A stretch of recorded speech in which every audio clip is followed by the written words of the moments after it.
Assalamualaikum warahmatullahi wabarakatuh. Alhamdulillah bisa bertemu kembali dengan teman-teman Lima Fatimah di majelis pagi hari ini.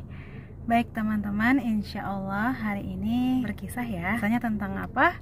Ada di judul tadi. Nah, sebelum lanjut ke cerita kisahnya Fatimah Az-Zahra, kita telaki dulu ya surat Al-Mulk. Sekarang masuk ke ayat 4. Kita murojaah dulu Al-Mulknya dari ayat 1 sampai ayat ketiga. Yuk. A'udzu billahi minasyaitonir rajim. Bismillahirrahmanirrahim. Tabarakalladzi biyadihil mulku wa huwa ala kulli syai'in qadir. Alladzi khalaqal mauta wal hayata liyabluwakum ayyukum ahsanu amala wa huwal azizul ghafur. Alladzi khalaqa sab'a samawatin tibaqa ma tara fi khalqir rahmani min tafawut farji'il basara hal tara min futur. Oke, sekarang kita masuk ke ayat 4. Thumma raji'il basara karrataini yanqalib ilaikal basaru khasi'an wa huwa hasir. Kita ulangi lagi ya. Thumma raji'il basara karrataini yanqalib ilaikal basaru khasi'an wa huwa hasir. Shadaqallahul azim. Baik teman-teman, sekarang kita lanjutkan kisah sirah sahabat. Yang pertama adalah tentang Fatimah Az-Zahra. Siapakah beliau? Beliau adalah seorang anak, seorang istri, seorang ibu. Pokoknya seorang muslimah yang taat, yang sholihah, yang keren banget pokoknya. Nah, dari siapa? Iya betul, anak dari Nabi Muhammad Sallallahu Alaihi Wasallam. Bersama siapa? Nabi Muhammad bersama Khadijah ya, ibunya Fatimah. Kemudian Fatimah ini menikah dengan sepupunya Nabi. Siapa itu? Iya, Ali bin Abi Thalib. Ali bin Abi Thalib ini merupakan salah satu Amirul Mukminin. Apa itu Amirul Mukminin? Yaitu panglima, penghulu, pemimpin orang-orang beriman.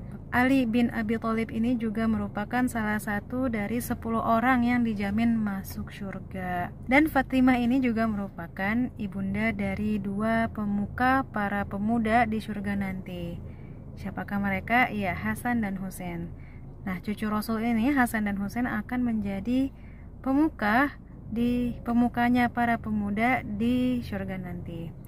Dan Fatimah sendiri juga merupakan salah satu dari 4 orang wanita spesial, pemimpinnya para wanita di surga nanti. Selain Khadijah nih ibunya Fatimah ya. Kemudian ada Maryamnya ibunda Nabi Isa. Dan yang ketiga itu Asiyah yang istrinya Fir'aun. Gitu teman-teman. Nah, Fatimah ini sebenarnya punya macam-macam gelar selain Az-Zahra. Kenapa disebut dengan Az-Zahra? Karena Fatimah ini berkilauan, cerah, ceria. Pokoknya kalau ngeliat Fatimah tuh seneng deh. Dan Fatimah ini juga merupakan anak Nabi yang paling mirip dengan Nabi gitu. Dan beliau ini juga sayang banget sama abinya. Yalah, sayang banget sama Rasul. Dari Fatimah kecil nih, Fatimah udah nyaksiin langsung gimana perjuangan dakwahnya ayahnya.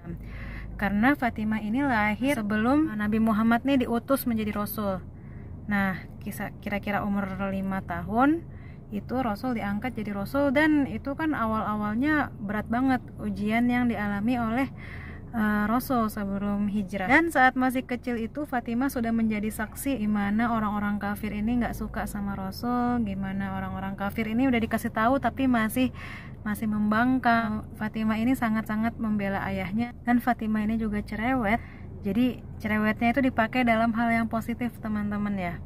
Walaupun dia masih kecil, Dia itu nggak malu, nggak takut, dan berani untuk ngebela ayahnya. Kemudian ketika umur belasan, Fatimah ini sudah ditinggalkan oleh ibundanya, maksudnya ibundanya wafat gitu ya, Khadijah.